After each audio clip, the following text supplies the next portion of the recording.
Hello, everybody.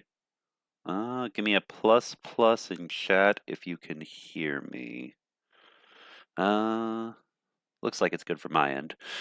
This is Secular Sekai with Tridents Against Tyrants. And let's see here.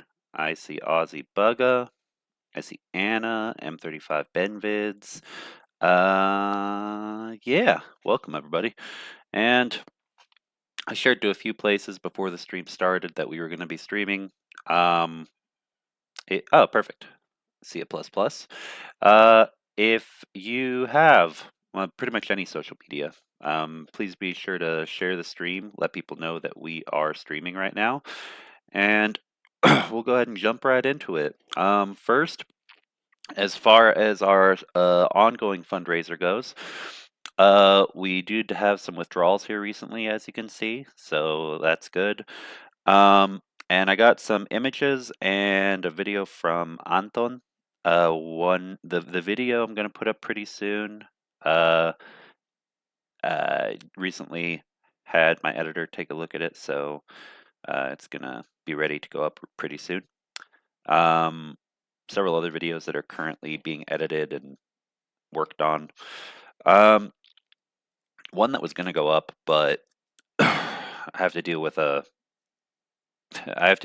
an incorrect uh, copyright issue with YouTube because they heard a live music performance and thought that it was some generic song from their music library.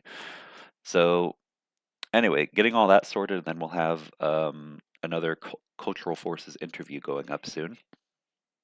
Um, let's see. All right, what else? Oh, another update. I still need to check with them and clear it, but in addition to our ongoing fundraiser for Ukraine, I do have smaller fundraisers I want to set up. Like I'd like to do one um, in support of some medical kits um, to send those over to Rick's friend who puts those together for soldiers. That's one which I need to speak with them about, getting something set up for that. Another, because we do look at issues in Ukraine, but also across the whole world. I need to take a look at it, but we may do one for some equipment for civil defense forces in Taiwan. So, yeah, I'm getting all that sorted out. We may have a small fundraiser for that coming up soon. Um, I'll keep you posted about that. Because obviously, just like how Ukraine was invaded by Moscovia, um, the threat of the people of Taiwan being invaded by the People's Republic of China is a very real and very omnipresent threat. So, yeah, here at Tridents Against Tyrants, we do everything we can to help all people who may be oppressed by various forms of tyranny. And that's regardless of hemisphere, regardless of country. You know, we'll do what we can to help those who need it, who are being oppressed by tyrants of any way, shape, or form. All right, now then, I've got some news updates we're going to jump into. Let me pull that up real fast.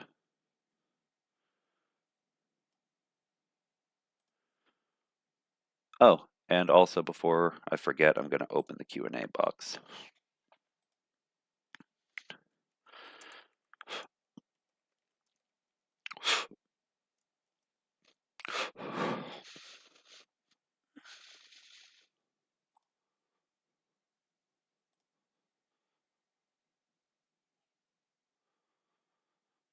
Oh, I see Italy.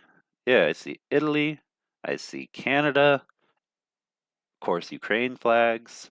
Ah, very nice. Got people from all around here. Very good, very good. All right, now then.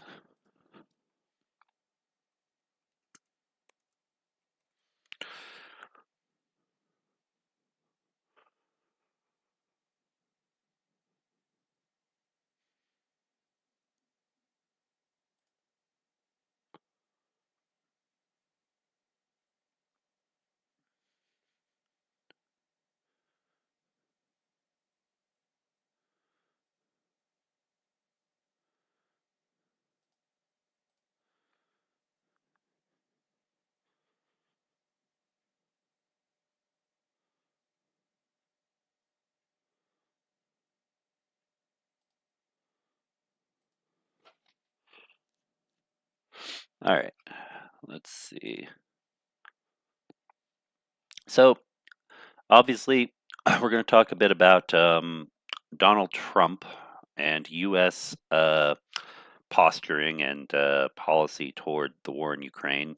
The way that the Trump administration has been interacting with both Russia and Ukraine, Russian and Ukrainian counterparts. Um, and as we go through this, I want to remind everyone that we are still very early on into this new administration. So there's still a lot of confusion from people about what to expect. I have my predictions, but honestly, things are still in flux, up in the air about how everything will develop over time.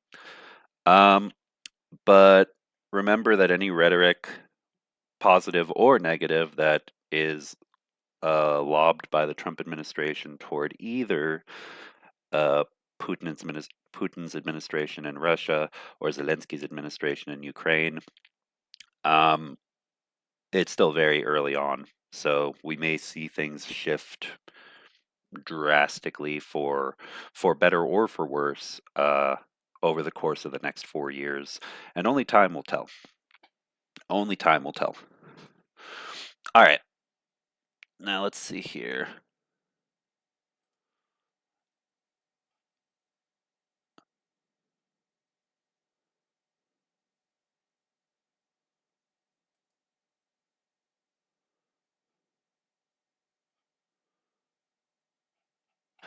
No surprise that, geez, everything with foreign media is all about, you know, the US government and negotiations and stuff. So hold on one second.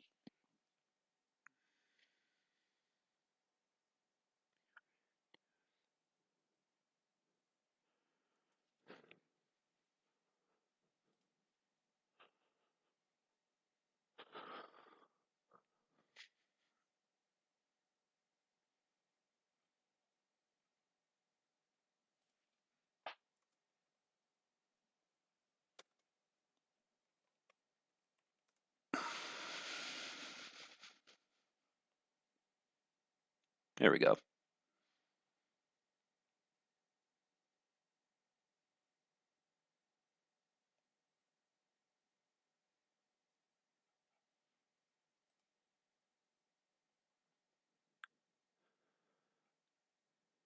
My computer's being slow.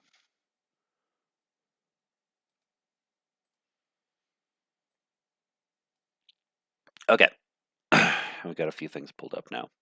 So we'll start with the big. Mm, we're just gonna just knock articles about Trump out of the way first because I don't really want to spend a lot of time on him personally. All right.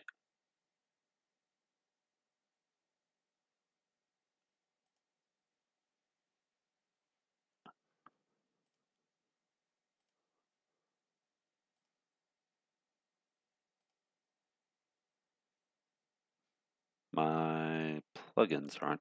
There we go. Sorry, my plugins weren't working for half a second.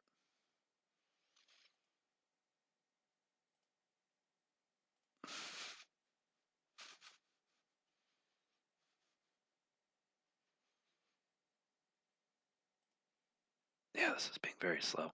Okay. Now.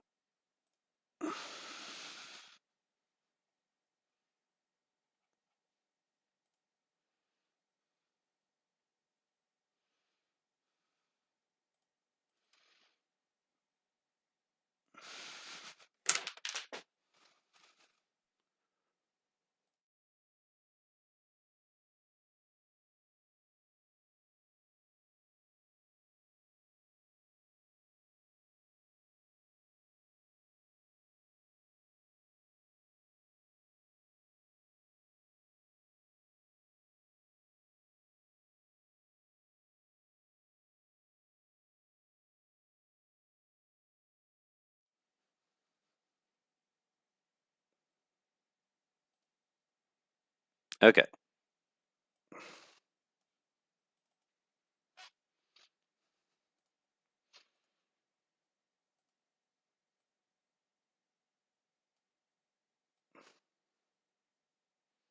And here we go. Finally. All right.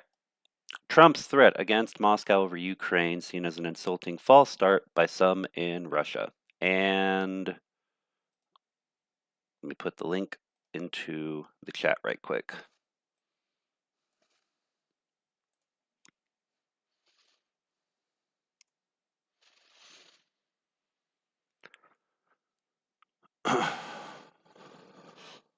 Oh, shoot.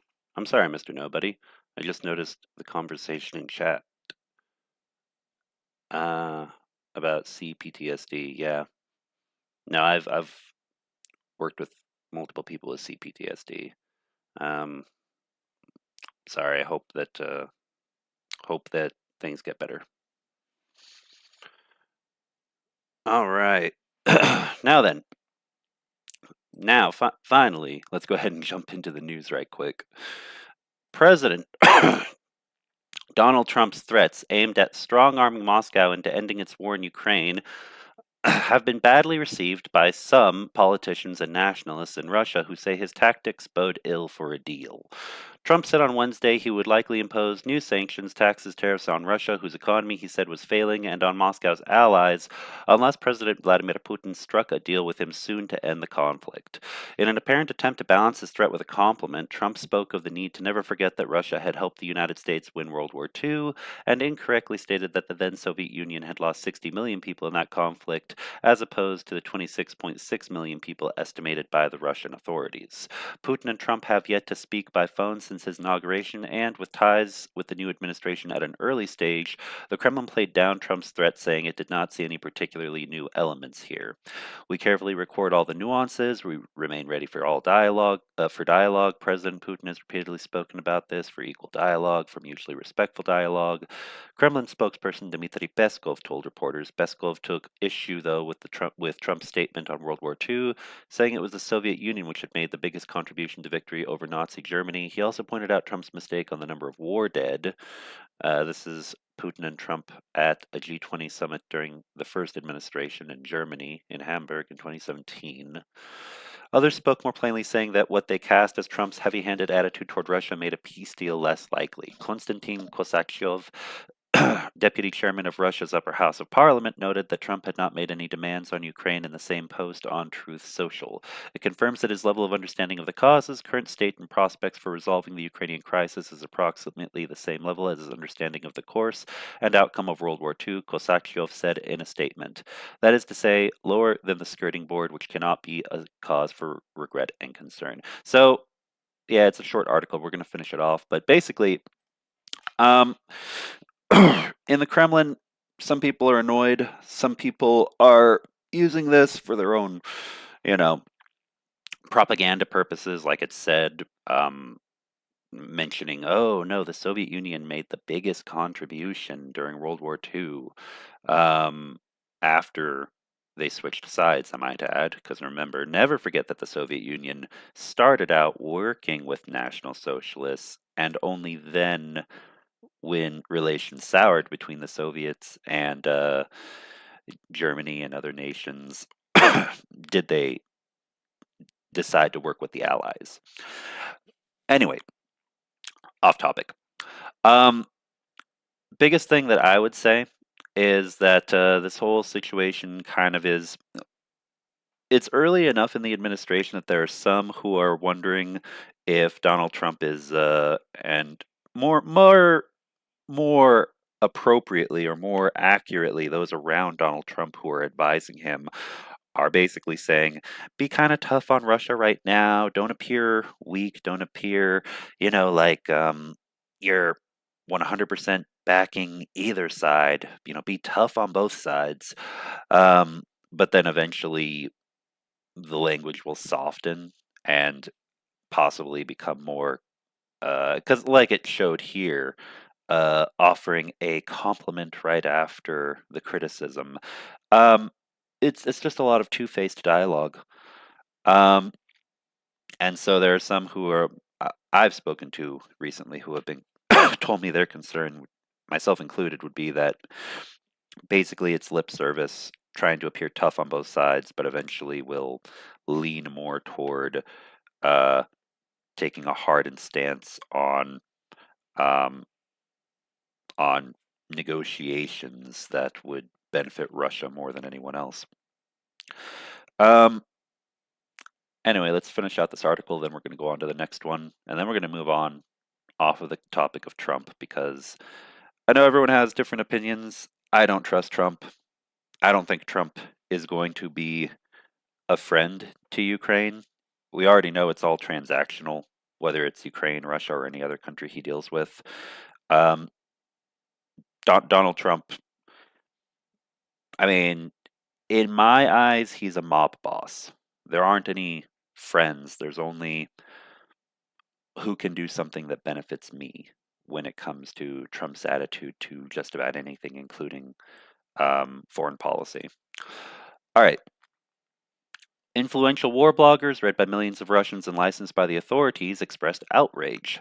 One of them, Voenkor Kotonok, said Trump's statement was insulting, arrogant, and self-satisfied. Another war correspondent, Alexander Kots, speculated that the Middle East ceasefire had given Trump a misplaced sense of omnipotence.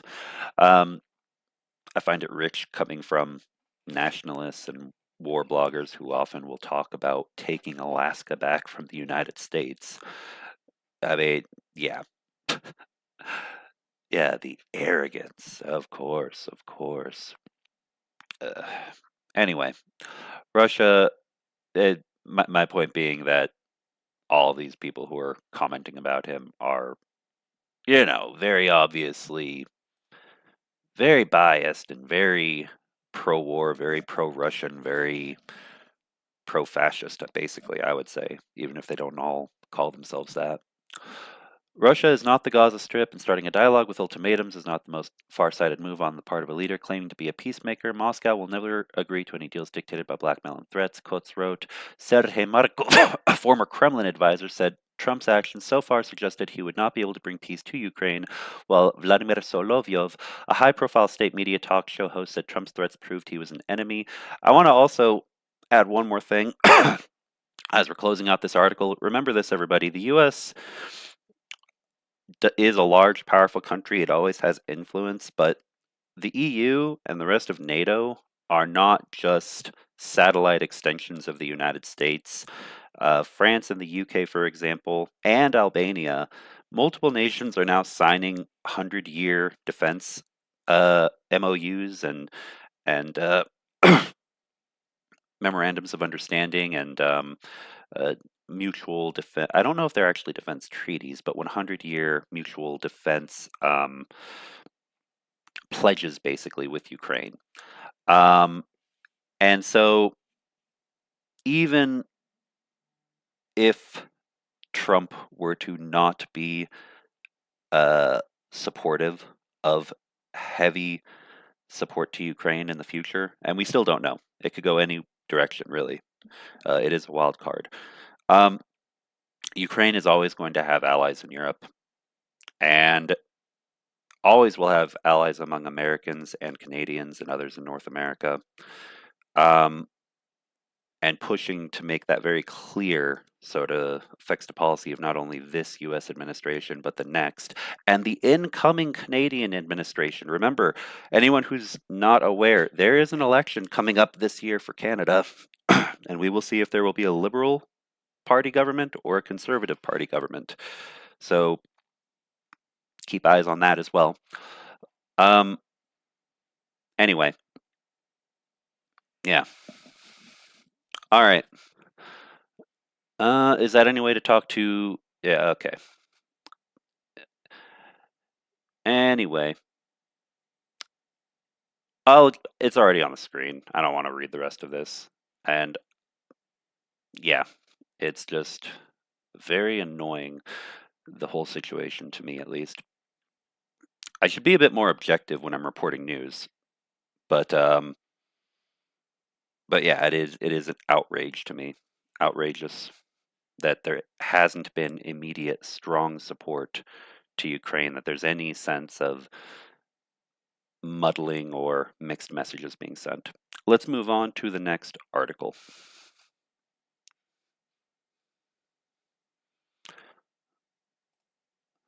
From USA Today. Let me put this into chat. Oh,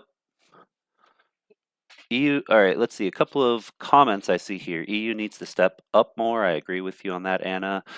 Aussie Bugga. Albanians are solid. Whoever Serbia backs, Albania will go the other way. That's true. That is very true.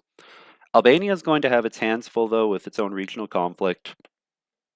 Kosovo is likely to flare up at some point, and while we all know, Albania and Serbia, Albania and Serbia will be on opposite ends of that conflict, obviously.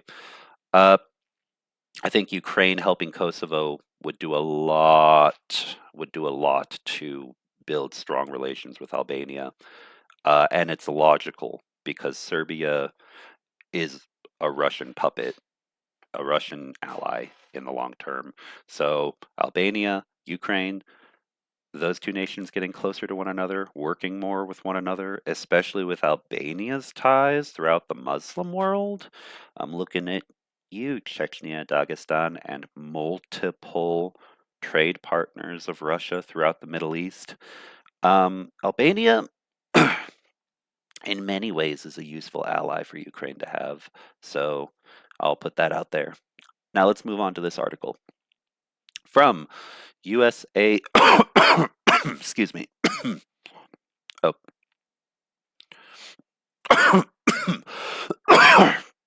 I'm still fighting off a cough. From USA Today.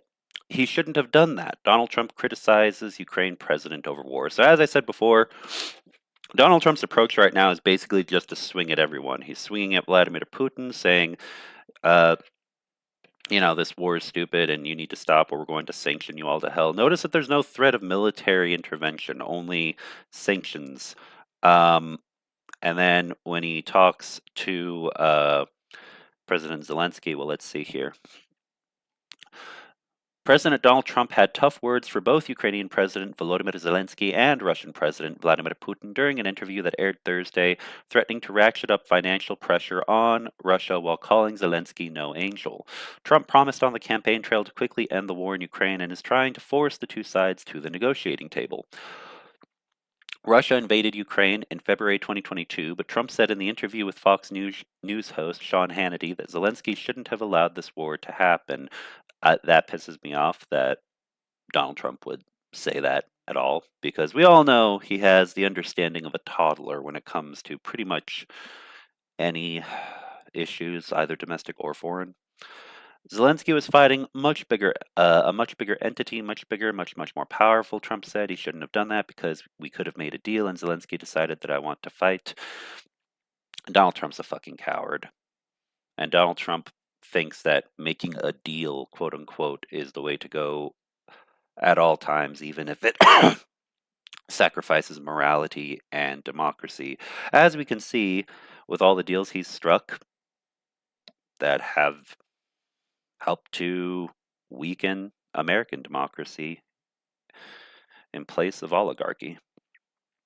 The United States and European allies have rallied around Ukraine in the face of Russian aggression, supplying the country with a huge amount of military aid. Trump said Ukraine had the bravery to use the equipment, but in the end, that's a war that has to be settled. Zelensky has shown interest in reaching a settlement, Trump noted. Putin could be harder to bring to the negotiating table. Trump reiterated in the interview that he's willing to increase the pressure on Russia. If they don't settle this war soon, like almost immediately, I'm going to put massive tariffs on Russia and massive taxes and also big sanctions, Trump said, and I don't want to do that. Love the Russian people, they're great people, but we've got to get this war ended. Yeah, of course he would say that. Again, you can all see where I'm coming from in terms of, for multiple reasons, that stretch back a decade, longer than a decade. Never trust Trump, not even with a 50-foot pole. The interview also touched on a range of other foreign policy issues, including China, the Panama Canal, and preventing Iran from getting a nuclear weapon. The United States built the canal but relinquished control of it to Panama, which Trump views as a mistake. We're going to take it back, Trump said. So then finishing out with his, with the rest of his rhetoric that he's been spreading about Greenland and Panama and Canada and Mexico. The chaos chaos. If I had to, intentional chaos, if I had to sum it down to a single phrase about what the goals of this administration are, it's to confuse and discombobulate people, including American voters, the American people, so much so that they don't know what is fact or fiction.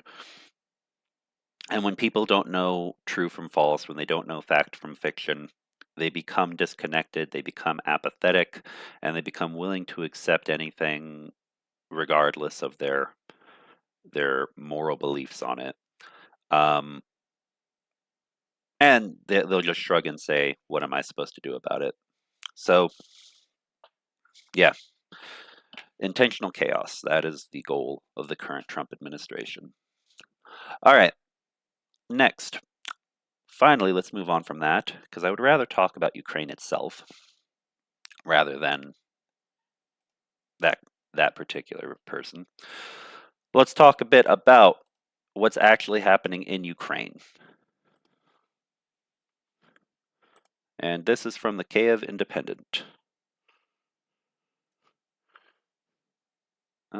I see Cheryl and Bell and Mr. Nobody and I think of Machashdown and Dumitru Claudio and a few other people in chat now. Welcome. Trump's meeting in Southern California yesterday was actually good. I didn't actually see his meeting in Southern Cal. I was really busy. I'm assuming that had to do with the fires. Yeah, bizarre. He picks fights with allies. I'd put that down to Kremlin Trump whisperers. Yeah, no, I really do think that he's surrounded by people who want to create a quote unquote new world order and people who don't really care about long-standing U.S. commitments or allies. They just see an opportunity in one way or another to make money or to garner domestic power within the U.S. political system. At the end of the day, like I said, intentional chaos. Confuse everyone about what's really going to happen, and then push forward with something really big. Like,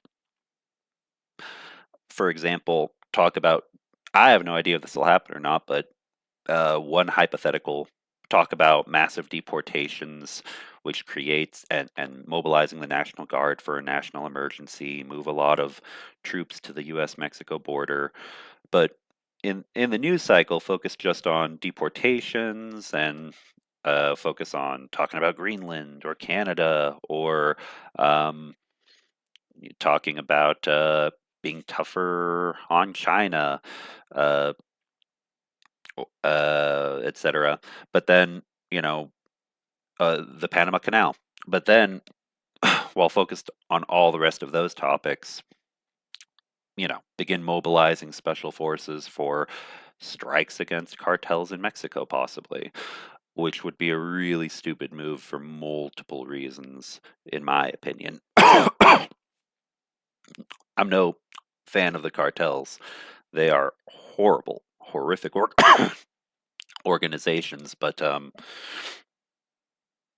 this government doesn't understand that when you breed within your own ranks in your own country a culture of corruption, and then you start to go to war with people who literally run the criminal underworld and swim, I mean, just bathe and love, bathe in and love the culture of corruption, whether it's in Mexico or the US or anywhere else. What you're going to end up doing is creating a domestic issue where you end up with your own equivalents of cartels, or your own issue. Anyway, my point. Yeah, I'm going off topic, but you get my point. Like, uh, distract and then swiftly move in with what you actually want to do. That's what I think the current Trump administration's focus is. All right, now then, back to the topic of Ukraine. More than 50 explosions, massive drone strike targets Russian refinery and plants. Key developments on January 24th. More than 50 explosions, massive drone strike targets Russian refinery and plants. Russian army failing to outflank Pokrovsk. Ukraine's military says. Media investigation identifies over 90,000 Russian soldiers killed in Ukraine. Utter bullshit. Ukraine rejects Russia's demand to abandon NATO membership promise. Zelensky is, quote, no angel. Trump criticizes Ukraine's president for wanting to fight at war's onset. Again, Trump is a coward. Putin claims Russia ready for Ukraine peace talks, questions legitimacy under Zelensky's decree. The Security Service of Ukraine, SBU, and Ukraine's Special Operations Forces, SOS, struck the Ryazan oil refinery and the Ryazan thermal power plant in an overnight drone strike on January 24th, an SBU source told the Kiev Independent. The attack was later confirmed by the General Staff of Ukraine's armed forces. The news comes as Russia's defense ministry reported intercepting 121 Ukrainian drones overnight, including 37 in Bryansk Oblast, 20 in Ryazan Oblast, and 17 in the Kursk and Saratov Oblasts each. The refinery, one of Russia's largest, has the capacity of 17 million metric tons of oil per year. At least 3 oil depots and a workshop were set ablaze, according to the source. The statement confirms earlier reports in Russian telegram channels that the Ryazan oil refinery caught fire after a drone attack. SBU and SOS drones also targeted an oil pumping station at the Ryazan thermal power plant, the source said, without revealing details on possible consequences. Local residents reported more than 50 explosions, according to the source. Ryazan lies roughly 500 kilometers, or 310 miles, north of Ukraine's border. Drones also attacked the Kremny EL microelectronics plant in Russia's Bryansk and other facilities in the city, the independent Telegram news channel Astra reported, citing Russian Emergencies Ministry sources.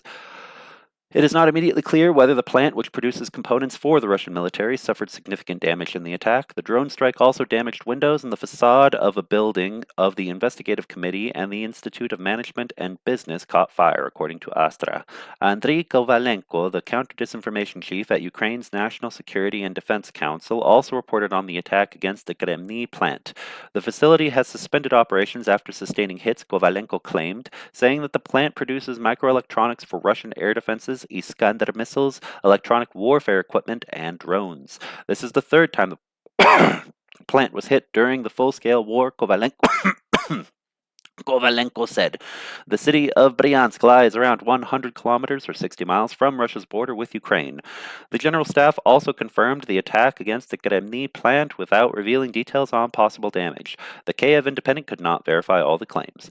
Recent weeks saw Ukraine again intensify long-range strikes against military and industrial facilities in Russia's rear in an effort to undermine Moscow's ability to wage war. All right. Oh, and this is going to cover all the rest of these, possibly? No, apparently only some of the topics that were at the top of the article.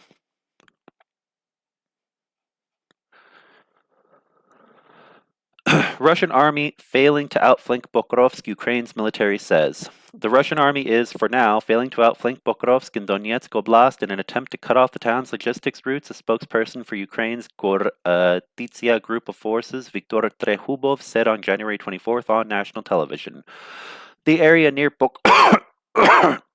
Pokrovsk, a crucial logistics hub for Ukrainian forces, has been the focus of fierce fighting for months as Russia intensifies its offensive in Donetsk Oblast.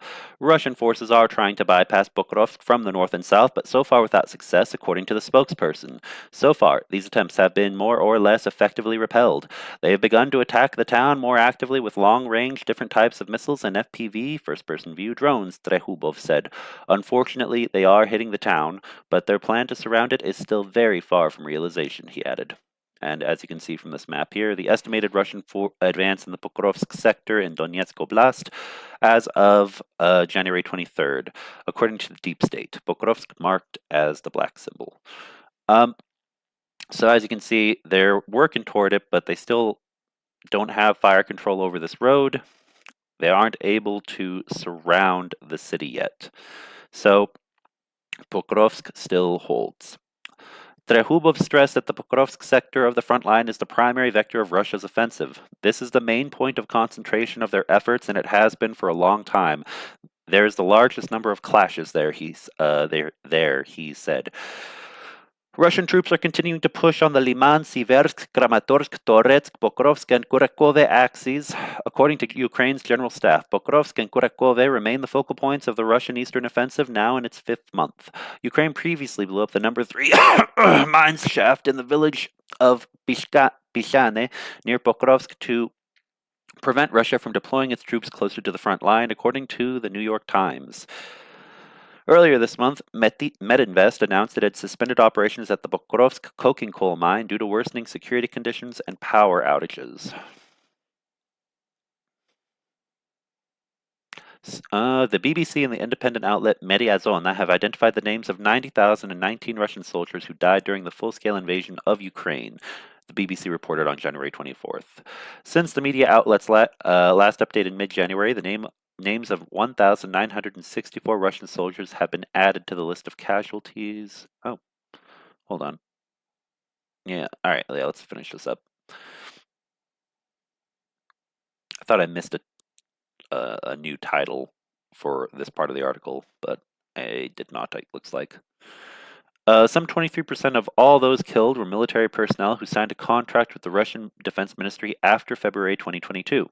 According to the investigation, 17% of the identified soldiers were professional contractors, 17% were convicts who left for the war from prisons, and 12% were conscripts. The media revealed that 9 generals and 500 soldiers with the rank of lieutenant colonel and higher were among the killed. As of January 24th, the highest casualty rates were among the residents of Bashkortostan, Russia's republic near the Ural Mountains and the homeland of the Bashkir people. Russia's non-Slavic ethnic groups have been overrepresented in its casualty figures in the war with Ukraine. That's not unintentional, guys. Moscovia and those within the government of Moscovia does not like the idea of large numbers of young men, especially from various different ethnic minority groups across the fake federation, remaining in Russia with discontent brewing. Because it's a lot easier to imprison, beat, intimidate, and kill non-violent activists and and elderly women in general, than it is young men who may take on a peaceful discourse of protest to oppose your regime, or who might, for example, take up arms, as happened more than once in Chechnya, as just one example. The Kremlin is aware of this. We've all been talking about this for a while. It is a crime against humanity. It really is. And it is a strategic move on the part of the Kremlin. An ethnic supremacist move, I would say, that attempts to weaken and prevent any chance of armed resistance or even nonviolent protest, any form of resistance being spearheaded by young men. Bashkortostan is just one example. The authorities and media in this region reported a total of 3,932 deaths during the full-scale war, the investigation read. Russia's real losses are likely higher, as the media analysis is estimated to cover 45% to 65% of the actual death toll, the BBC reported. According to the journalists' estimates, the actual losses could range from 138,500 to 200,000 people killed.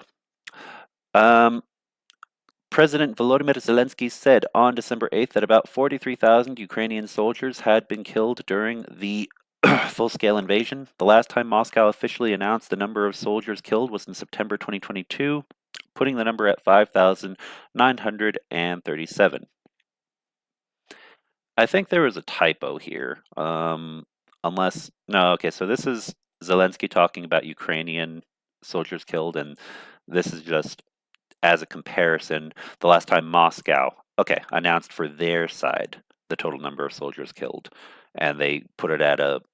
It was way back in 2022, and they put it at a paltry, incorrect, only 5,937 for Russian fatalities.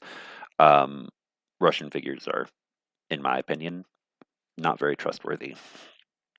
Ukraine's commander-in-chief Alexander Syrskyi said on January 19th that Russian forces suffered their heaviest losses last year since the start of the full-scale war, with total military losses reaching 434,000 soldiers killed and injured in 2024. This represents around half of the 800,000 killed and injured Russian soldiers since the start of the full-scale war, according to Ukraine's military.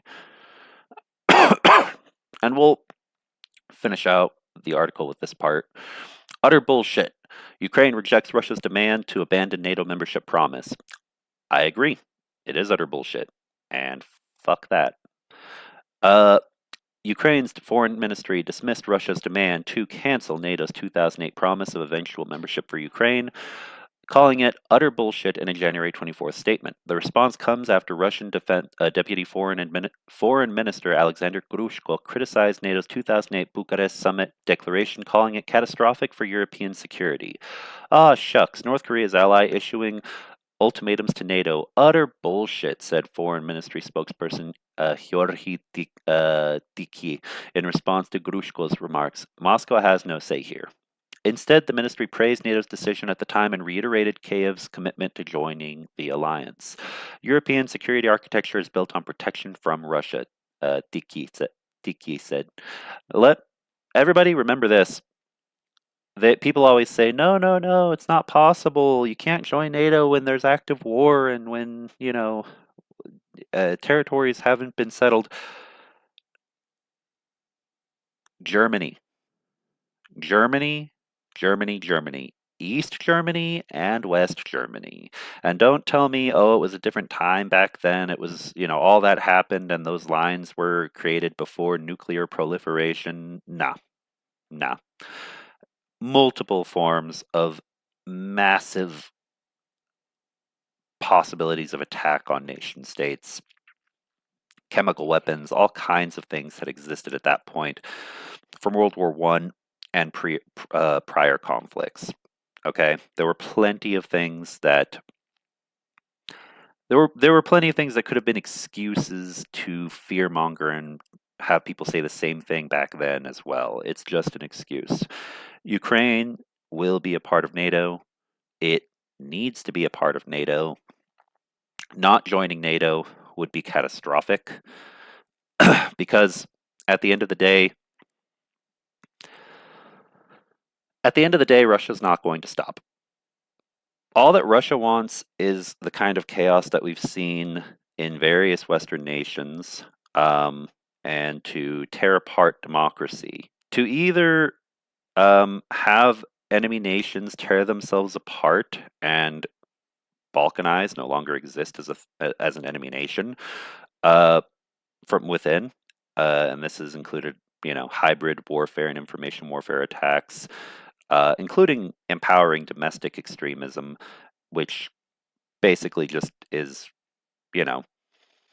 empowering others to do your work for you, which is a big part of how a lot of nation states operate. You don't always have to, it's not always a puppet being pulled by a master in the Kremlin or in Beijing or Washington, D.C. Sometimes it's literally just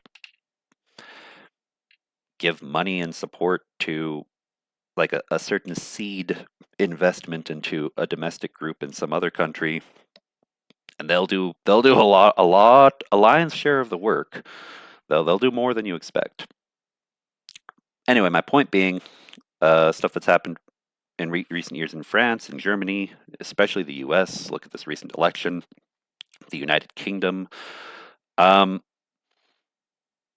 goal being either to cause enemy nations to collapse, similar to how the Soviet Union did, or the Russian Empire before that, or to transform those countries into forms of government, even if you still don't get along, more similar to your own, an undemocratic oligarchy, or even an authoritarian dictatorship if information warfare tactics if the strategy is successful enough long term.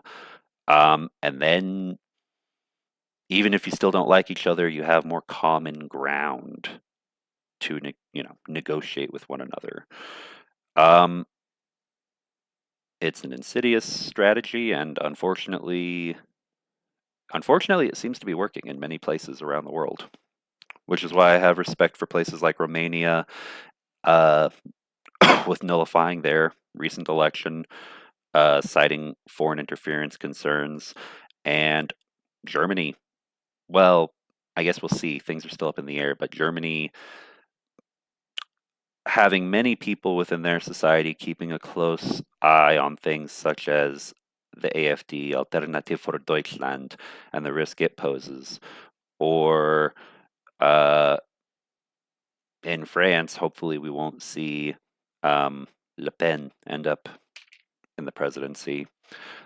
There's a lot of stuff going on all around the world, guys. And Ukraine needs to be a part of NATO, and NATO needs to be strengthened by democratic nations that care about the international rule of law and human rights, not just resources and power. European security architecture is built on protection from Russia, Tiki said. Ukraine officially applied to join NATO in September 2022 following Russia's full-scale invasion, while NATO members pledged at the 2024 Washington summit that Ukraine's path to membership is irreversible. They have yet to extend a formal invitation. Russian officials as well as Western intellectuals with a track record of anti-Ukraine narratives, have repeatedly cited Ukraine's potential NATO membership as a justification for the invasion. President Volodymyr Zelensky has acknowledged opposition from several NATO members, including the US, Germany, Hungary, and Slovakia, but expressed hope that US President Donald Trump could sway support for Kyiv's entry. Again, I don't like Trump, but I will say this on the topic of Ukraine. At the very least, on the topic of Ukraine, it really could swing in any direction. There isn't the same, he doesn't have the same intimate knowledge about what his base really wants when it comes to Ukraine. Because, guys, I know it may sound crazy and counterintuitive, but I want you to realize that there's a large number of MAGA people who are pro-Russia. There are a large number of MAGA people who, believe it or not, are pro-Ukraine because, they've got their own complicated network of propaganda, misinformation, and disinformation. And there are some conservative organizations in the U.S. that are pro-Ukraine, and they have a plug into the ears of MAGA. And then there are plenty who really don't care. They say, I don't care about either Russia or Ukraine. I just don't want I just don't want my tax money to go outside of America. That kind of attitude basically. So it really could go in any number of directions. That's why I'm not going to try to make predictions about what's going to happen with the Trump administration over Ukraine. But I don't trust them. So maybe that gives me a little bit of a bias, but yeah, I will trust this administration to help Ukraine if Ukraine supporters can find a way to quote unquote sweeten the pot, sweeten the deal for Trump and his affiliates. Something that would benefit America really greatly. In exchange for massive support to Ukraine.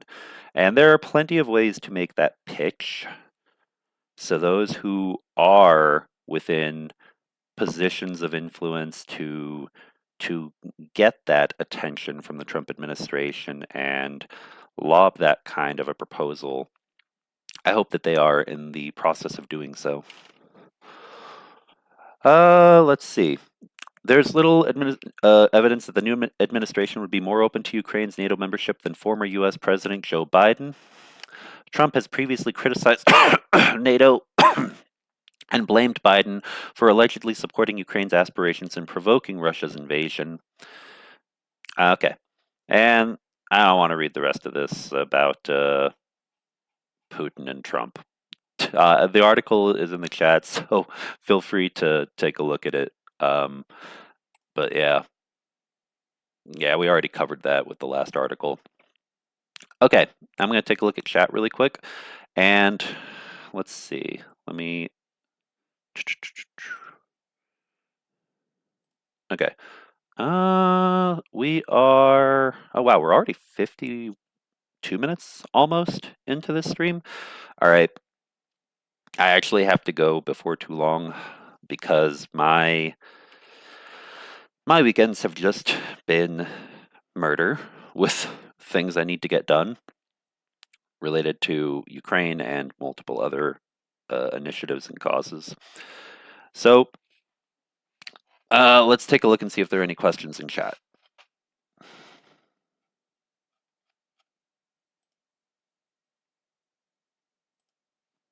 And nothing in the QA area yet. In chat. All right, he also ran Biden down for doing sanctions. Yeah, no, Donald Trump, I mean, if you've ever, Donald Trump is the definition of two-faced, in my opinion. He'll do and say whatever he thinks will make him popular in the moment. He's got a quarterly financial gains mindset instead of a long-term investment mindset. he And unfortunately, he comes from a culture where that mindset can still make you long term very successful because there's always a new group of people to scam. That's true when it comes to investments. That's true when it comes to political promises. There's always a new group of suckers. That's just the sad, sad truth. And Donald Trump is really good at suckering other people into supporting him, full stop, all the way, and getting them to pay for his bills and getting other people to attack and criticize anyone who asks him to pay his bills or to basically just do anything a decent human being would do. All right. What is from Dumitru Claudiu? What is your? Let's see. Let me pin this. What is your take on a European? No. Hold on. My screen's a little small. On a European North Atlantic alliance, there's no smoke without a fire, and there are some rumors. I think that multiple alliances are quite helpful, especially. My big thing is this: there's really only going to be one, maybe two major committed military defense alliances that deter enemy countries, enemy forces from an invasion, for example. And I think that having something available that can and will respond if needed is helpful. But you got to remember that if you have overlapping members who are in both NATO and another defense alliance, then it becomes complicated because if you react and you defend another nation and you start fighting, but it doesn't go well, and suddenly an alliance of a smaller number of nations, you start to see them on the back foot and they need additional assistance. But NATO, for example, just being the biggest alliance, isn't wanting to get involved. You end up with a conundrum. Do only the nations that are part of the smaller alliance actually do any fighting, and NATO stays out of it? Is NATO even allowed to do that? Because there's no contingency that I know of officially that says no, no, no. But if you're part of another alliance, like an overlapping alliance, NATO's allowed to stay out of it. If you're a NATO member and you get attacked, and suddenly a war's not going well, and you're on the back foot, the rest of NATO, the obligation is for it to respond. If it doesn't respond, let me give you a perfect example. If the rest of NATO doesn't respond, period, no matter what, regardless, doesn't matter if there's an EU army, doesn't matter if there's a Atlantic alliance, whatever the case might be, if they don't respond, then it weakens NATO because it makes NATO look like the CSTO. And guys, I mean, just look at it. Do you know how much of a laughing stock that defense alliance is? Do you know why Armenia left and they are completely outraged and want nothing to do with Russia or the CSTO anymore, despite years of Russian security assistance and guarantees? It's because Russia was so busy, they didn't respond to the call back in 2023. This was after the full-scale invasion started. There was another, if I'm not mistaken, let me double check. Or was this in 2021? Hold on. The most recent, um, yeah, it lasted only a while, but yeah, the offensive was September 2023, and it went until January 2024 when Artsakh was officially dissolved and Armenia lost the war. And there's reasons why Russia justified not getting involved, primarily because it was Nagorno-Karabakh and the Artsakh region, as they called it, which is internationally recognized as part of Azerbaijan. But there were attacks, from what I recall, the primary attacks were there, but there were also offensives into into Armenia proper. So yeah, they Azerbaijan didn't just take back Nagorno-Karabakh within what is internationally recognized as Azerbaijan's territory. They attacked and occupied the borders, the internationally recognized parts of Armenia. Like Azeri troops held, they took over towns and parts of Armenia. Um, and Russia did nothing. And who else is in that alliance? Tajikistan did nothing. I don't think Kazakhstan and Kyrgyzstan are still in CSTO. But my point being that the smaller countries that are also supposed to respond, they did nothing, and that's why CSTO is internationally seen as a laughing stock. It's not really a defensive alliance. It's just a political, you know, hangout club. It's Russia's little political, military political um, club to say, look how great I am, and aren't you all glad that I'm here to protect you, except when I'm not. Um, so NATO can't risk not responding, and that's why it becomes complicated. I'm not being negative. I like the idea of additional defensive alliances. The problem is just that when you have overlapping membership with NATO, unless something drastic happens, unless, like, for example, the United States were to leave NATO, which I hope never happens, if that were to happen, absolutely. At that point, NATO would have a huge blow to it, and it would either need to quickly reorganize and reassert itself as a force among all the constituent members, or you'd need to have alternative alliances that say, with or without NATO, we're going to fight tooth and nail, whether it's 3 or 4 or 10 members that we have in our alliance, whatever the case might be. But my humble opinion is that Americans need to give a damn and actually care about being part of NATO and push the government to be more involved, to continue to be deeply involved in NATO.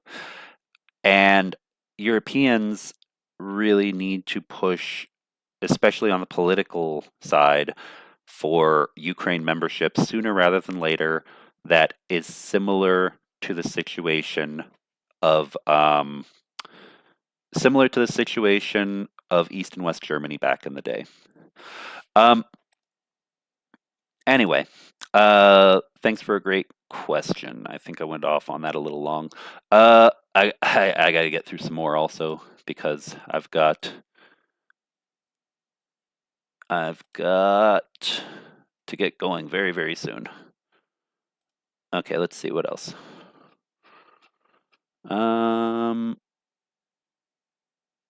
McCashton says, I'm glad Biden is not king of NATO anymore.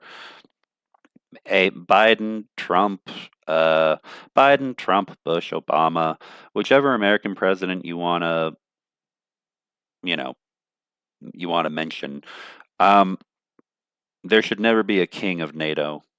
The big thing is NATO, just like how, I mean, NATO should never be seen as America's playground because that would also discredit the organization the same way CSTO is just seen as Russia's playground.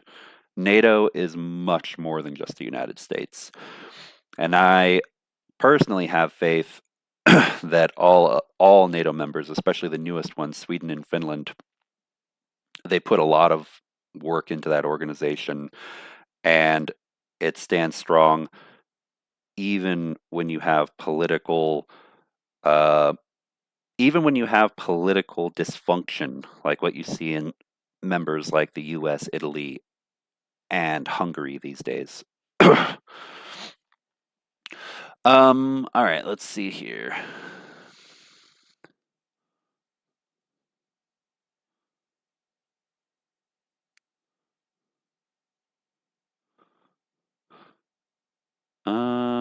Yep, Sweden, Finland, and the Baltics are an alliance that'll defend each other. Yeah. I have little faith in Article 5 ever being honored, to be honest.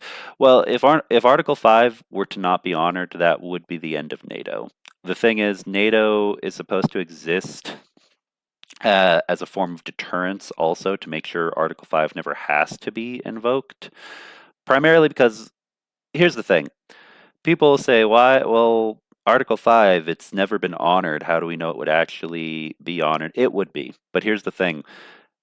It's kind of a false start argument about whether or not Article 5 would ever be honored, because if Article 5 were honored, it would likely escalate into nuclear war and therefore cause the species to go extinct.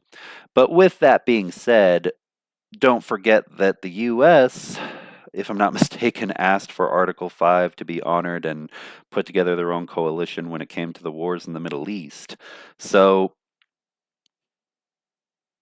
again, there are many reasons why, for NATO to remain a relevant organization, there has to be the right optics, there has to be the right faith in the organization.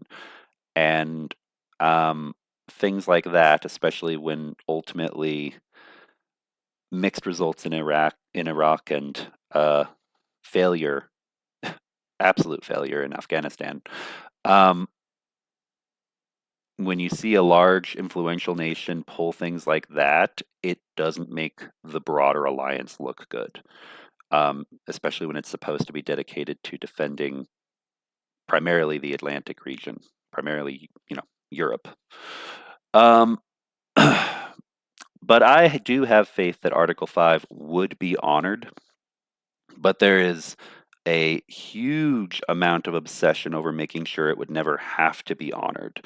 That's why there's been so much hemming and hawing when it comes to Ukraine. Because at the end of the day, guys, remember this, there is no honorary membership. There is no, you're kind of a member, aside from the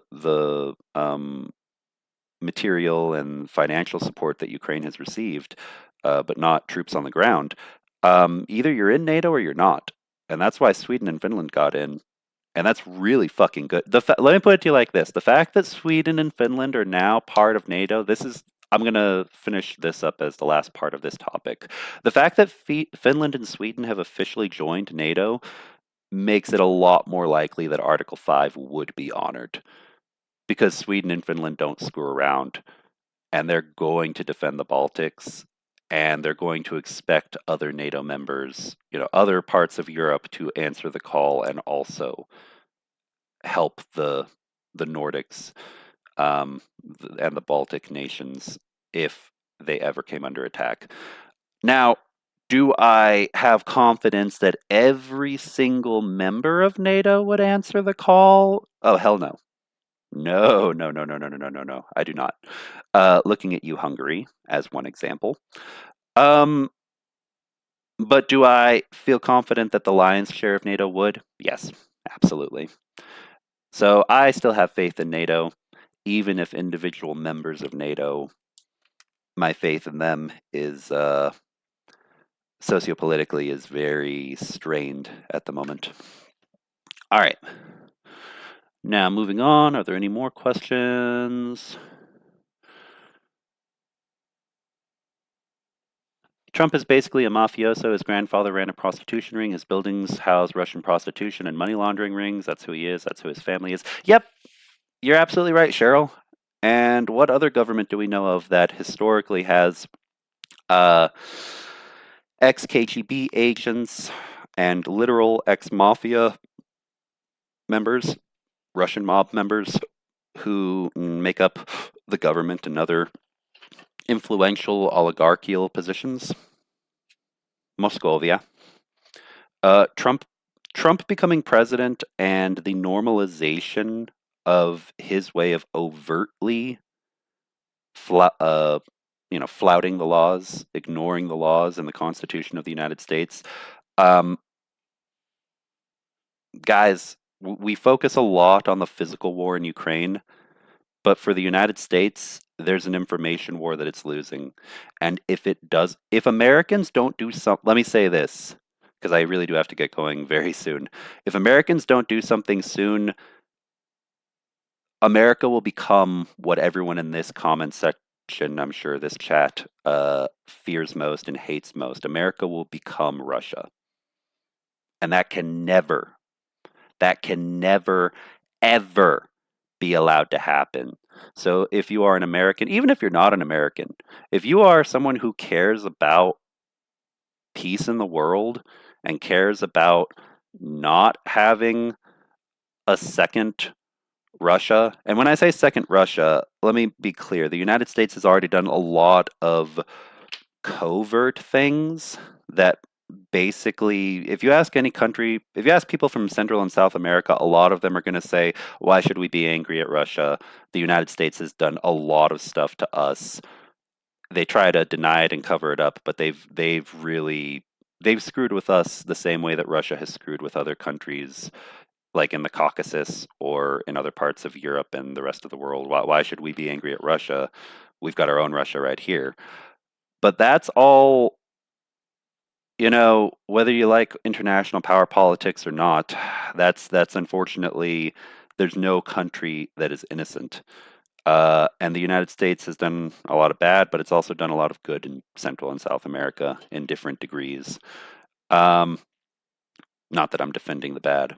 My point being, though, if Americans aren't careful, the U.S. could end up being overt in its power politics the way Russia is. And no one wants to see American soldiers fighting in Mexico. No one wants to see, I don't know, like an armed invasion of Cuba or an occupation of Greenland. Americans and allies of true patriotic Americans who give a damn about the United States remaining a democracy and remaining a country that cares about human rights and cares about the fact that big countries can't just invade and forcefully annex smaller countries. We all got to stand together. And we got to stand against what is growing right now in the United States. Because mark my words, if people remain apathetic, the United States will end up apolitical, apathetic, and run by a mafia organization just like the Kremlin in Russia. And that we can never let happen. Anyway, that's the end of my rant. But yeah, no, I agree with you, Cheryl. Trump is a mafioso.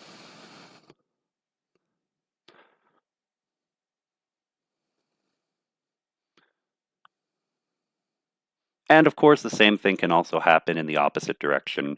Right now, I feel there's a lot of fear mongering and propaganda around like far left groups in the United States. But of course, a a far right oligarchy or autocratic dictatorship is just as bad as a far left authoritarian communist dictatorship. But here's the thing, the United States is not in any way, shape, or form close to becoming a communist dictatorship, but it is moving in the direction of oligarchy and potentially eventual fascism and legal disregard for its own constitution. Um, so, as well as international norms. So that's all that my warning is about. Recognize what the threat is today, and maybe in the original Cold War there was a threat of far left extremism growing and becoming a problem in the US, but in 2025 the threat is far right extremism, not just in the US but in several countries. All right. Okay. Okay. Any other questions? If I missed any, I deeply apologize. I don't see any other questions so far. Um, but I do have to go because I am about to run really late for something. But last week was crazy busy. Last weekend, this weekend, I needed to make sure we did this stream.